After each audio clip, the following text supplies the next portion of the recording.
Chapter 38 The Bend in the Road. Marilla went to town the next day and returned in the evening. Anne had gone over to Orchard Slope with Diana and came back to find Marilla in the kitchen, sitting by the table with her head leaning on her hand. Something in her dejected attitude struck a chill to Anne's heart. She had never seen Marilla sit limply inert like that. "Are you very tired, Marilla?" "Yes, no, I don't know," said Marilla wearily, looking up. "I suppose I am tired, but I haven't thought about it. It's not that." "Did you see the oculist?" "What did he say?" asked Anne anxiously. "Yes, I saw him. He examined my eyes. He says that if I give up all reading and sewing entirely and any kind of work that strains the eyes, and if I'm careful not to cry, and if I wear the glasses he's given me, he thinks my eyes may not get any worse and my headaches will be cured. But if I don't, he says I'll certainly be stone blind in 6 months. Blind. Anne, just think of it. For a minute Anne, after her first quick exclamation of dismay, was silent. It seemed to her that she could not speak. Then she said bravely, but with a catch in her voice, "Marilla, don't think of it. You know he has given you hope. If you are careful you won't lose your sight altogether. And if his glasses cure your headaches it will be a great thing." "I don't call it much hope," said Marilla bitterly. "What am I to live for if I can't read or sew or do anything like that? I might as well be blind or dead. And as for crying, I can't help that when I get lonesome. But there, it's no good talking about it. If you'll get me a cup of tea I'll be thankful.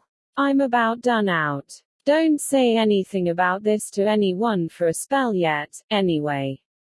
I can't bear that folks should come here to question and sympathize and talk about it." When Marilla had eaten her lunch Anne persuaded her to go to bed. Then Anne went herself to the east gable and sat down by her window in the darkness alone with her tears and her heaviness of heart. How sadly things had changed since she had sat there the night after coming home. Then she had been full of hope and joy and the future had looked rosy with promise. Anne felt as if she had lived years since then, but before she went to bed there was a smile on her lips and peace in her heart. She had looked her duty courageously in the face and found it a friend as duty ever is when we meet it frankly. One afternoon a few days later Marilla came slowly in from the front yard where she had been talking to a caller, a man whom Anne knew by sight as Sadler from Carmody. Anne wondered what he could have been saying to bring that look to Marilla's face. "What did Mr. Sadler want, Marilla?" Marilla sat down by the window and looked at Anne. There were tears in her eyes in defiance of the oculist's prohibition and her voice broke as she said, "He heard that I was going to sell Green Gables and he wants to buy it." "Buy it? Buy Green Gables?" Anne wondered if she had heard aright. "Oh, Marilla, you don't mean to sell Green Gables?" "Anne, I don't know what else is to be done. I've thought it all over. If my eyes were strong I could stay here and make out to look after things and manage, with a good hired man. But as it is I can't. I may lose my sight altogether. And anyway I'll not be fit to run things. Oh, I never thought I'd live to see the day when I'd have to sell my home. But things would only go behind worse and worse all the time, till nobody would want to buy it. Every cent of our money went in that bank. And there's some notes Matthew gave last fall to pay. Mrs. Lynde advises me to sell the farm and board somewhere with her I suppose. It won't bring much, it's small and the buildings are old. But it'll be enough for me to live on I reckon. I'm thankful you're provided for with that scholarship, Anne. I'm sorry you won't have a home to come to in your vacations, that's all, but I suppose you'll manage somehow." Marilla broke down and wept bitterly. You mustn't sell Green Gables, said Anne resolutely. Oh, Anne, I wish I didn't have to. But you can see for yourself. I can't stay here alone. I'd go crazy with trouble and loneliness. And my sight would go, I know it would. You won't have to stay here alone, Marilla. I'll be with you. I'm not going to Redmond. Not going to Redmond. Marilla lifted her worn face from her hands and looked at Anne. Why? What do you mean? Just what I say. I'm not going to take the scholarship. I decided so the night after you came home from town. You surely don't think I could leave you alone in your trouble, Marilla, after all you've done for me. I've been thinking and planning. Let me tell you my plans. Mr. Barry wants to rent the farm for next year. So you won't have any bother over that. And I'm going to teach. I've applied for the school here, but I don't expect to get it, for I understand the trustees have promised it to Gilbert Blythe. But I can have the Carmody School. Mr. Blair told me so last night at the store. Of course that won't be quite as nice or convenient as if I had the Avonlea School. But I can board home and drive myself over to Carmody and back, in the warm weather at least. And even in winter I can come home Fridays. We'll keep a horse for that. Oh, I have it all planned out, Marilla. And I'll read to you and keep you cheered up. You shan't be dull or lonesome. And we'll be real cozy and happy here together, you and one. Marilla had listened like a woman in a dream. Oh, Anne, I could get on real well if you were here, I know. But I can't let you sacrifice yourself so for me. It would be terrible. Nonsense. Anne laughed merrily. There is no sacrifice. Nothing could be worse than giving up Green Gables. Nothing could hurt me more. We must keep the dear old place. My mind is quite made up, Marilla. I'm not going to Redmond. And I am going to stay here and teach. Don't you worry about me a bit. But your ambitions, and I'm just as ambitious as ever. Only, I've changed the object of my ambitions. I'm going to be a good teacher and I'm going to save your eyesight. Besides, I mean to study at home here and take a little college course all by myself. Oh, I've dozens of plans, Marilla. I've been thinking 'em out for a week. I shall give life here my best, and I believe it will give its best to me in return. When I left Queens, my future seemed to stretch out before me like a straight road. I thought I could see along it for many a milestone. Now there is a bend in it. I don't know what lies around the bend, but I'm going to believe that the best does. It has a fascination of its own, that bend, Marilla.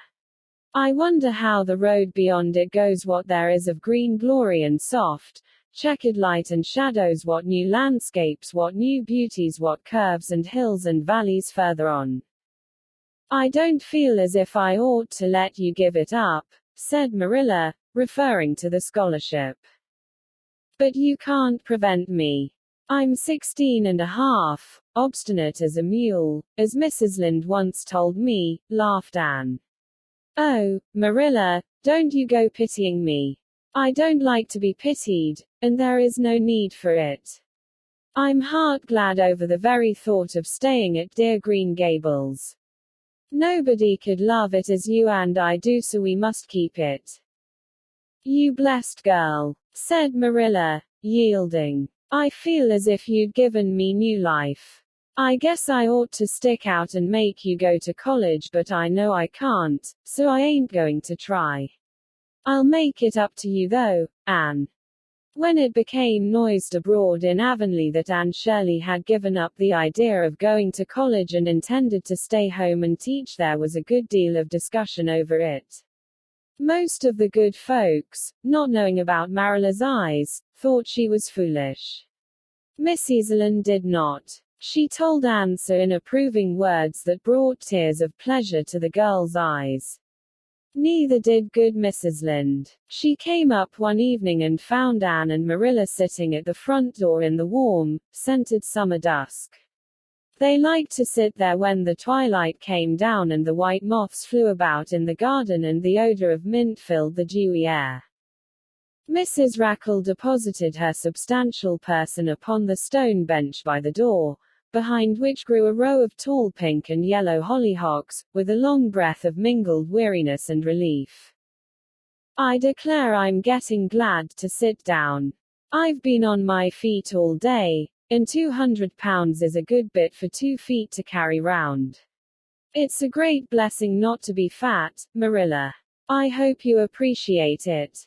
Well, Anne, I hear you've given up your notion of going to college. I was real glad to hear it. You've got as much education now as a woman can be comfortable with. I don't believe in girls going to college with the men and cramming their heads full of Latin and Greek and all that nonsense. But I'm going to study Latin and Greek just the same, Mrs. Lynde, said Anne laughing. I'm going to take my arts course right here at Green Gables, and study everything that I would at college. Mrs. Lynde lifted her hands in holy horror. Anne Shirley, you'll kill yourself. Not a bit of it. I shall thrive on it. Oh, I'm not going to overdo things. As Josiah Allen's wife says, I shall be medium. But I'll have lots of spare time in the long winter evenings, and I've no vocation for fancy work. I'm going to teach over at Carmody, you know. I don't know it. I guess you're going to teach right here in Avonlea.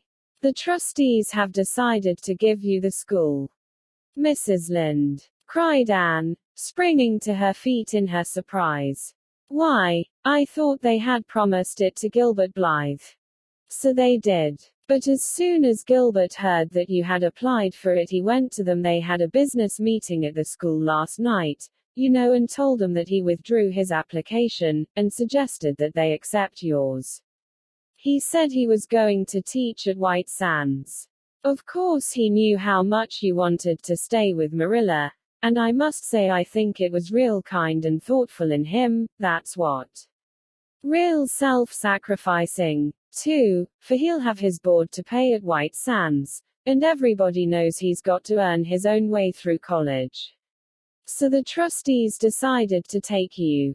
I was tickled to death when Thomas came home and told me. I don't feel that I ought to take it, murmured Anne. I mean, I don't think I ought to let Gilbert make such a sacrifice for me. I guess you can't prevent him now. He's signed papers with the White Sands trustees. So it wouldn't do him any good now if you were to refuse. Of course you'll take the school. You'll get along all right, now that there are no pies going. Josie was the last of them, and a good thing she was, that's what. There's been some pie or other going to Avonlea School for the last 20 years, and I guess their mission in life was to keep school teachers reminded that Earth isn't their home. Bless my heart. What does all that winking and blinking at the Barry Gable mean? Diana is signaling for me to go over, laughed Anne. You know we keep up the old custom. Excuse me while I run over and see what she wants. Anne ran down the clover slope like a deer, and disappeared in the fiery shadows of the haunted wood. Mrs. Lynde looked after her indulgently. There's a good deal of the child about her yet in some ways. There's a good deal more of the woman about her in others, retorted Marilla, with a momentary return of her old crispness. But crispness was no longer Marilla's distinguishing characteristic. As Mrs. Lynde told her Thomas that night, Marilla Cuthbert has got mellow. That's what. Anne went to the little Avonlea graveyard the next evening to put fresh flowers on Matthew's grave and water the Scotch rose bush. She lingered there until dusk, liking the peace and calm of the little place, with its poplars whose rustle was like low, friendly speech, and its whispering grasses growing at will among the graves. When she finally left it and walked down the long hill that sloped to the lake of shining waters, it was past sunset and all Avonlea lay before her in a dreamlike afterlight, a haunt of ancient peace.